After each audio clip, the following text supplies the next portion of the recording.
कीड़े ने भंवरे से कहा, भाई तुम मेरे सबसे अच्छे मित्र हो, इसलिए मेरे यहाँ भोजन पर आओ।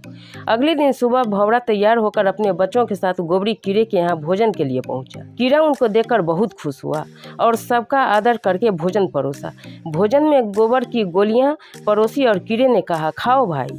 भंवरा सोच में पड़ गया कि मैंने बुरे का संग किया, इसलिए मुझे गोबर तो खाना ही पड़ेगा। ये सब मुझे इसका संग करने से मिला और फल भी पाया, अब इसे भी मेरे संग का फल मिलना चाहिए।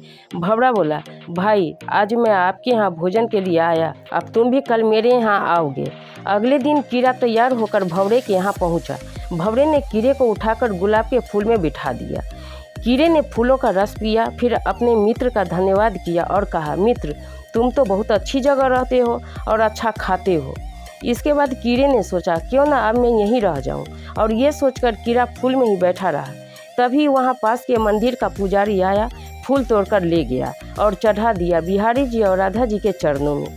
कीड़े को भगवान का दर्शन भी हुए और उनके चरणों में बैठने का सौभाग्य भी। इसके बाद संध्या में पुजारी ने सारे फूल इकट्ठा किए और गंगा जी में छोड़ दिए। कीड़ा गंगा की लहरों पर लहरा रहा था और अपनी किस्मत पर हैरान था कि कितना पुण्य हो गया। इतने में ही भंवरा उड़ता हुआ कीड़े के पास आया और बोला, मित्र अब बताओ क्या हाल है।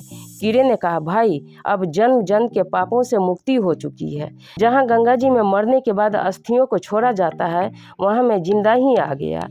ये सब मुझे तेरे मित्रता और अच्छी संगत का ही फल मिला है। जिसको मैं अपनी जन्नत समझता था वो तो गंदगी थी, और जो तेरी वजह से मिला यही स्वर्ग है। संगत से गुण उपजे, संगत से गुण जाए।